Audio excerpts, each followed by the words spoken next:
As you can hopefully tell by the horrible clothes that I'm currently wearing, it is that time of year, it is Christmas, which means a couple of things. One, wearing these clothes out in public is not illegal.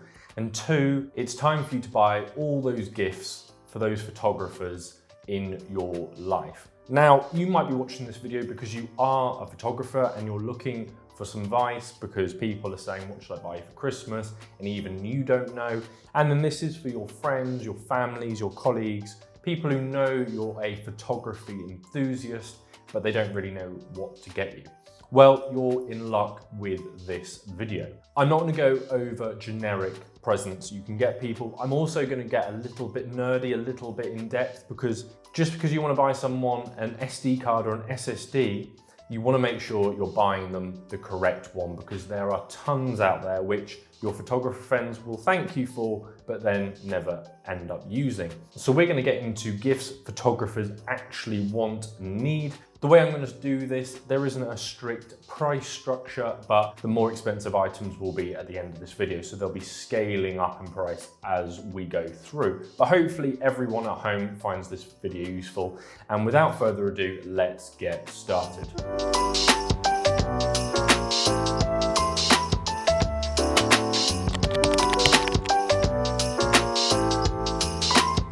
Photographers probably go through more bags than women. No one hate on me here. And if you're a woman and a photographer, I don't know what to tell you. However, for most of us, if you're like me, I still have not found that perfect camera bag. Typically, I find a rucksack or a sling that I like, but of course it is not a camera bag or a camera sling.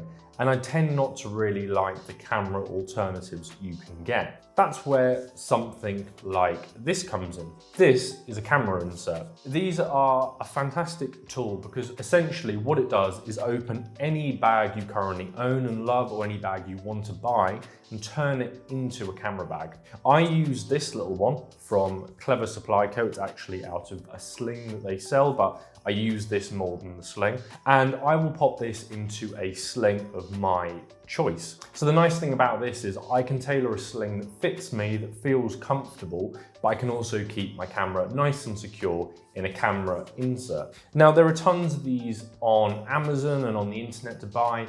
And again, I think what you want to do if you're buying this for a photographer is try and look at their current camera setup. For me, I own an X-T5 with a zoom lens, and I still currently own my X100VI. My X100VI fits perfectly in here. So a small camera cube like this is fantastic. My X-T5 with a zoom lens, bit too small. Just do a bit of measuring to understand how big the camera is and what camera insert size you should need.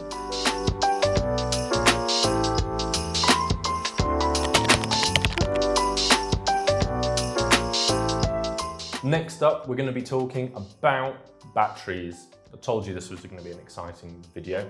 Please don't skip away.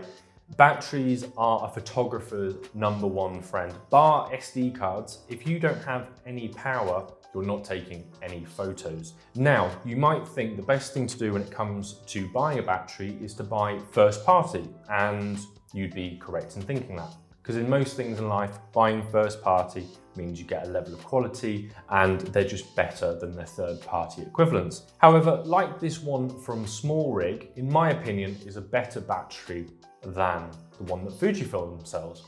A couple of things. One, cost. They are far cheaper to buy. I think sometimes you could probably buy 2 of these or even 3 of them for the price of 1 from Fujifilm. 2, the battery life is as good, if not better, especially when you're buying from premium third-party brands like Small Rig. The third thing, and what I will tell you all now to be looking out for, that is the fact that this has a USB-C port. Why is that a good thing over Fujifilm's first party? Well, when this is not in the camera, I can be charging this if it's out of juice and be cycling between batteries, which means I need less batteries with me and just makes life more convenient. You've got a really nice little LED light to let you know when you're charging and when it's charged, fully charged, and it will always be my recommendation to buy third party.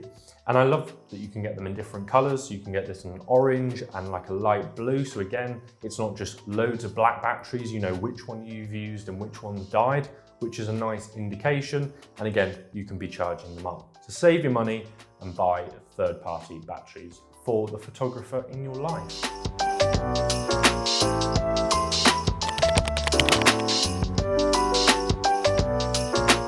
Moving on, and this video is getting even more exciting with the gifts that we're going to be talking about, SD cards. Okay, I realize these are not the most glamorous thing you can buy for someone, but like batteries, without them, you're not doing any photography. However, when you type in SD card on Amazon or Google, there are hundreds of thousands of different types of SD cards. And you might just think, I'll buy the biggest SD card I can, 512 gigabytes for the cheapest I can. That's the best deal. And you are wrong. Here, I have a 128 gigabyte card. This would be better than the largest capacity, cheapest card you could find. Why? Because SD cards, like most things on our lives, are built differently and have different speeds, read and write speeds, and different qualities. So there's a couple of things that I want you to look out for, a couple of indications that you're buying the correct card for your photographer, and why. So first off, when you're inspecting the description of the SD card, look for things like, does it say V60 or V30 or V90? Ideally, you want to be looking for a V60 or V90 card. Next up, of course, is the gigabyte size. In our modern age, files are taking more of our space. So 128 gigs, in my opinion, is the minimum you need. If you drop down to 64 gigabytes, if you're shooting JPEG plus RAW, for instance, you're only going to get about 500 photos, which is okay, but isn't really enough. So in my opinion, going for 128 needs to be the minimum. And if you've got the budget, going up to 512 would be preferred. So you might be thinking, why do I need to get a faster SD card, V60, V90? What's the reason? Well, it's to keep up with the camera. Especially if you're a photographer or you know a photographer that does a lot of burst shooting, maybe sports or has kids, wildlife photography, the SD card needs to keep up with the camera. So if you go for a V30 or one of these cheaper cards, they just will start buffering. They won't keep up with the camera. So my advice will always be, go for the highest capacity and the highest speed you can.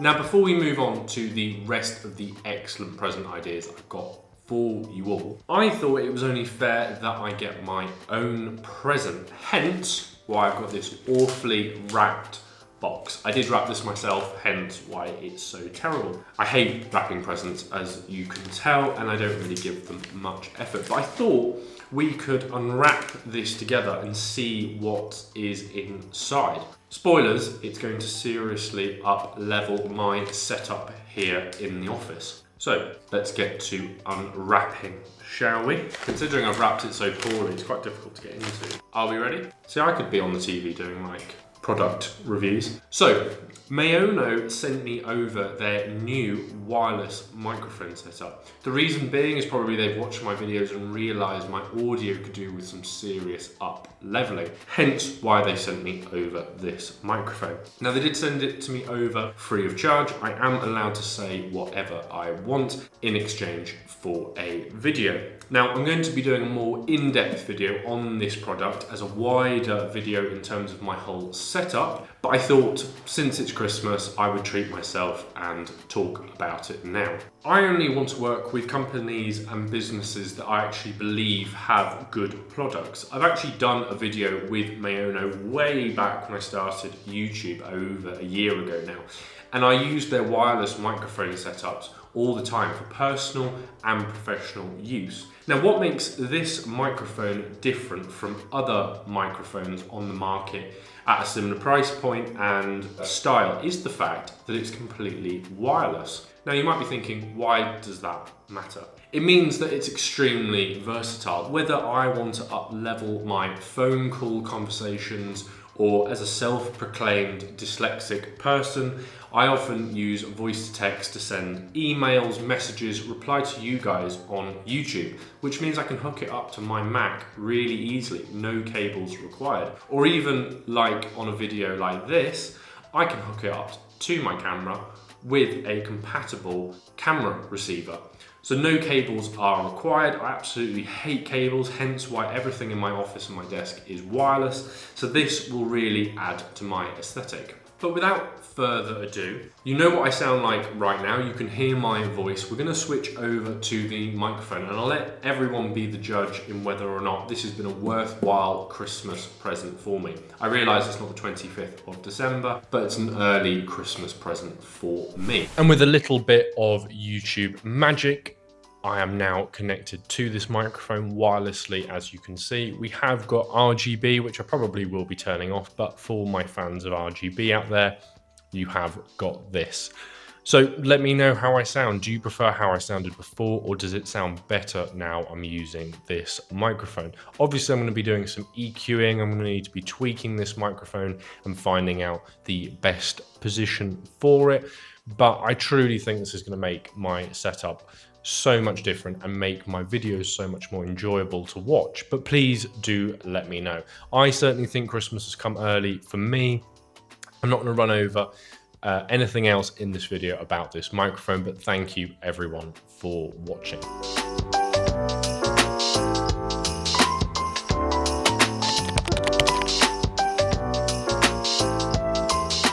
Next up, a bit similar to the battery discussion, power banks. I have quite a few power banks in my arsenal for different occasions. They're different sizes and I use them for different things. But power banks are a fantastic tool for the photographer in your life, especially if they're also an aspiring content creator and they've got multiple pieces of gear that they need to charge on the go. Now, I wouldn't be too concerned about the size of power bank you get, whether that's 1000 milliamp, 5000, 10,000. I could do a whole video on the myth that is milliamp hours and what you get out of it.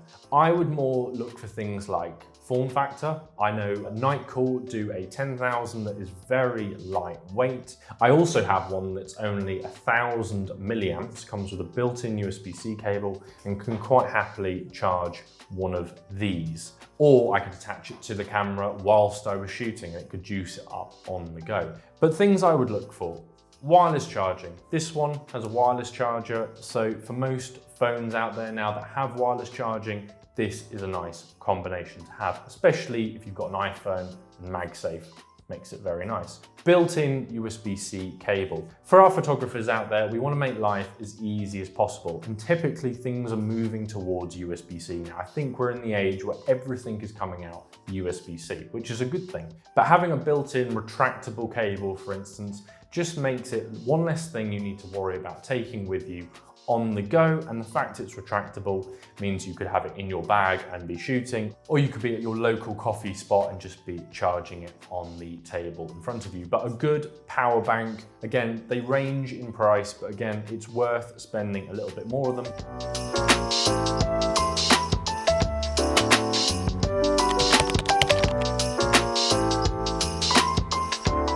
So, the photographer in your life, they've got power banks, they've got batteries, they've got SD cards. They can carry their camera around in whatever camera insert. They need to store those photos somewhere. Now, in years gone, hard drives used to be king. The price, and I will say the performance was okay, but it was more the value they offered for the amount of storage they got. However, SSDs have got a lot cheaper. I know in certain parts of the world now, SSDs have got more expensive, but relatively speaking, they got more affordable. And SSDs, in my opinion, are just better than hard drives in every way. They're far smaller and thinner. I mean, I carry this one around in this little pouch with me. They're far quicker, and obviously the storage capacities now have risen. This one is a 1 terabyte one from SanDisk. I think it's the SanDisk Extreme Pro, and it has never let me down. I mean, it's even got a loop for a carabiner, so you can stick it on the outside of a rucksack. They are bulletproof. So if you know you have a photographer that's always complaining about not having enough storage, get them one of these, because they can plug it into their phone, they can plug it into their iPad, laptop, and be sharing files and be keeping them backed up nice and quickly.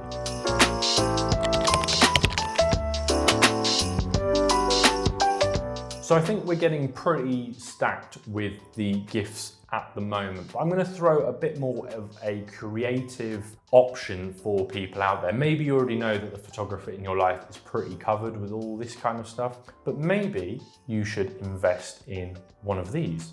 Now, what is one of these? This is a tiny little portable flash. Now, I work with a lot of professional photographers, whether that be weddings, portraits, or corporate events, and I know that they have big, massive flashes, which are fantastic. However, like for someone like myself, sometimes it would be nice to have a little flash attached to your camera.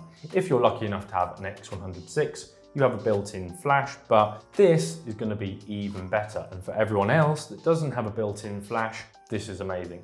For portrait photography, whether that's at night or in the day, you can illuminate your subject.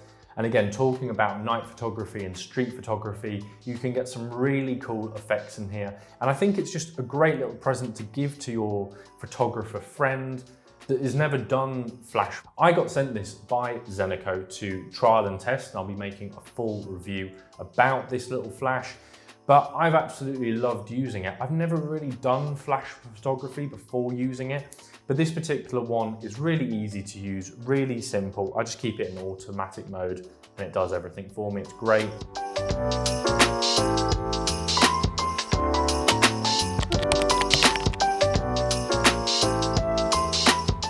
So, very last present now. I promise this is nearly the end of it. So well done if you've made it this far. Photography, of course, is more digital now than ever before. People still do film photography, but digital has really become king. It's what people do.